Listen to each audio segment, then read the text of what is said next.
There are plenty of people right now who are wondering what to do if they have lost their job or had a reduction in their income.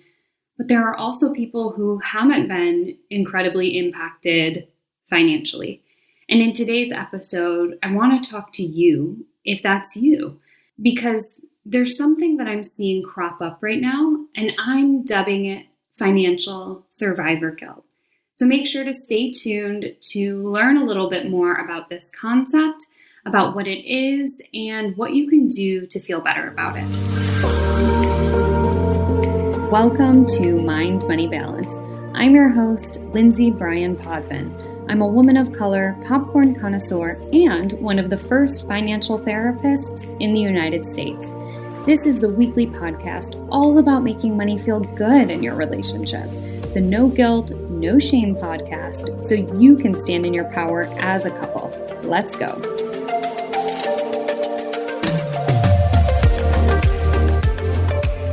So let's first talk about what survivor guilt is and how we traditionally think of survivor guilt.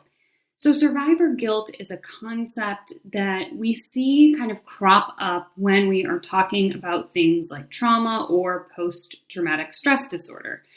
So if we think about it in that way, it's thinking about a catastrophic event, a plane crash or a battle or something like that, where something traumatic happened and multiple people were involved and one or many people are harmed or lose their lives, and somebody or somebody's, that's not the plural of somebody, doesn't get harmed physically. And so these people are survivors, right? They're the ones who walk away from the plane crash, the battlefield, whatever it is. And what we can see happen with those people who are survivors is this concept of feeling guilty for having survived.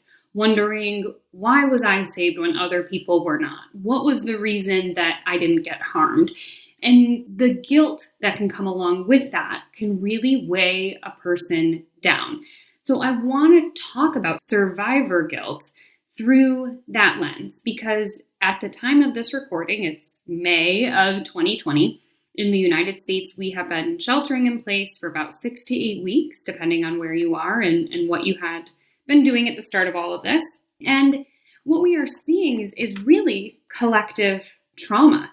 It's a group of people, our entire country, the bulk of every corner of the world that has been impacted by what is going on. And some people are impacted more than others. For the purpose of today, I'm just talking about the financial bottom line because I don't want to open up Pandora's box and go into all the potential ways that a person could be feeling survivor guilt. So if we think about just economically what's going on, and you've been mostly spared, so let's say you've been able to maintain your job.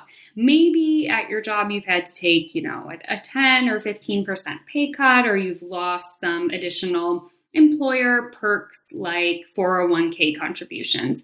But if more or less you are able to engage in work as usual or business as usual, you might be experiencing what I'm calling financial survivor guilt, right? So wondering why your income or your job has been spared when over 7.5 million Americans, again, at the time that I'm recording this, have lost their jobs and filed for unemployment.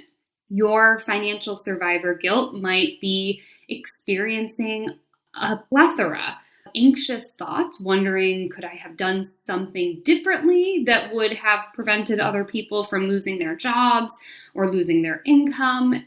The financial survivor guilt might show up by feeling just totally numb or burnt out or stuck when it comes to economic or unemployment news. So what do we do when we experience this? Well, there are a few things we can kind of consider about how exactly we're supposed to cope with it. So I think it's always important to come back to what are the facts and ask yourself kindly, logically, with lots and lots of compassion, how true is it that I was somehow responsible for the loss of others' jobs or for the loss of others' income. And in most cases, you had no control over what is going on in the world or what was going on in the world that contributed to a downsizing of your company, that contributed to people losing their jobs. There was no personal responsibility on you for what is going on in the world. Another thing to think about is how can you help safely, meaningfully, to help offset some of that guilt. So what I want to be really cautious about, which is why I say safely in addition to meaningfully, is that we don't want to trend towards last week's episode on money archetypes of the blissfully ignorant. We don't want to go so far in being meaningful that we give up our financial safety net, or we give up or harm our financial well-being. So it's important to think about, how can I give back? How can I make meaning out of this strange and weird position that I'm in without putting myself in financial harm's way?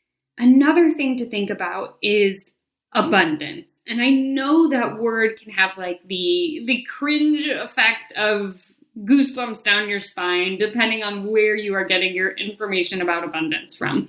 But the reason I want to point out abundance is that there isn't just a finite amount of good fortune, let's call it, to go around. So you keeping your job, you having an emergency fund, you having an income is not taking away from somebody else. My friend Stephanie O'Connell had tweeted about this in regards to filing for unemployment. She broke down that if you file for unemployment, it doesn't take away somebody else's ability to get unemployment. Her point was, if you need it, apply for it, take the funding, take the money that you need. It doesn't mean that somebody else won't have access to unemployment income. And that kind of same thing applies when we are thinking about abundance. You having a job does not mean that you're taking from somebody else. While right now we are in a bizarre time where many opportunities are not available, there are also a lot of new opportunities. Depending on which reports you're reading, I can't remember if it was the Times or the Atlantic where I read it, but it was like 37 to 39% of jobs can be done remotely. So I'm predicting that we are going to see a huge culture shift and culture change in the way that we perform business. And I think more and more people will be working from home, working remotely, or having some sort of flex schedule. Let's not forget that in the 2008 recession, a ton of companies were born out of the need for innovative ways to have services done that weren't going to cost people a lot of money, right? So Uber was born out of this. A lot of those food services where meal kits are delivered to you was born out of an economic downturn. So there is a lot of opportunity for thinking broadly and more creatively than maybe we had been thinking before. So again, coming back to there isn't enough. There is enough money to go around. There is enough opportunity to go around. It may just look differently. You having financial security does not prevent somebody else from having financial security. And the other thing to think about is self-care. Financial self-care is community self-care. It is community preservation. When we take care of our financial selves, we help to create a foundation that means that we are able to really stand in our strength and we are able to take care of ourselves. And this provides a ripple effect. I know it sounds bizarre, but it does. When we have the financial well-being to do things in a way that protects us, it means that we have an abundance of money that we can also contribute to others. So by that I mean, when we have our income protected, or when we have an emergency fund that is fully funded, when we have quote unquote survived this time that we are in, we can then shop and buy locally. we can then donate to causes that are important to us. We can then contribute to campaigns that are standing in alignment with our values, right? So keeping in mind that taking care of yourself is a ripple effect, and it does help others, and it does help the community. So let me see if I can recap this again. Financial survivor guilt is the idea that somehow you feel bad because your income was spared from being reduced or lost. The reminder here, the big takeaways here, are that you need to check in with what is true. How true is it that somehow you personally contributed to the global crisis that we are in? It's not. I'm just going to answer it for you. It is not. Your hands are not involved in any way, shape, or form with the world that we are living in. Thinking about number 2, how can you contribute safely and in a meaningful way back to others? Again, this can be financially, this could be shopping and buying locally and donating. It can also be time and emotional support for others by helping people navigate their health insurance, helping others update their LinkedIn profile, sitting alongside or via Zoom, depending on who you're sitting next to or Zooming with, helping others file for unemployment, right? So how can you give back in a meaningful and safe way?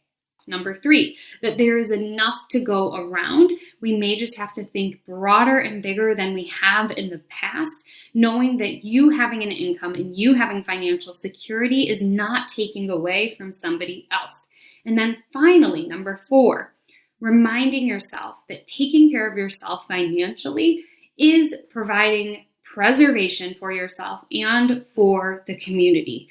So that is a little recap on what financial survivor guilt is. Thinking about what you can do to feel better if you're experiencing this, and knowing that you're not alone, knowing that this is an experience that most of us are feeling right now. While yes, a lot of people have filed for unemployment, we still have a lot of people who have incomes, who have jobs. So I would encourage you not to beat yourself up. Do not put yourself into financial danger by giving away more money than you can safely afford to give away. Do not stop pursuing your own financial goals, such as short and long-term savings goals, such as investing.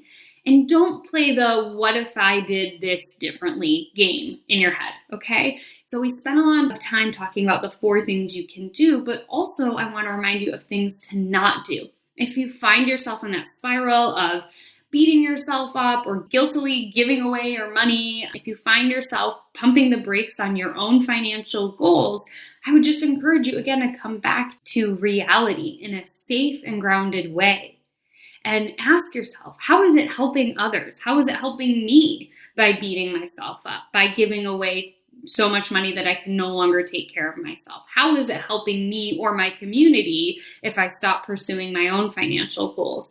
And we have to come back to that. We have to zoom out, because when we are experiencing the type of chaos, I can't think of another word for it right now, that we are experiencing, it's really hard to think wisely and to think in a grounded and calm way. So coming back to just the objective facts, the objective things that are happening, and zooming out from what we are experiencing. So I hope that this conversation has helped you to understand the concept of financial survivor's guilt, what you can do if you're experiencing it, and what you can hit pause on if you are experiencing it.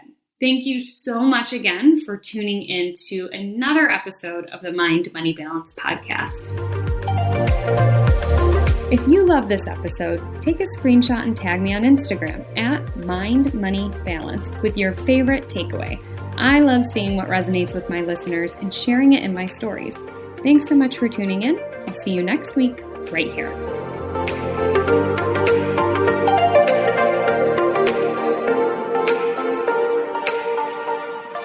Neither the host or guests are rendering legal, accounting, clinical, medical, or other professional information. If you want professional help, please seek it out.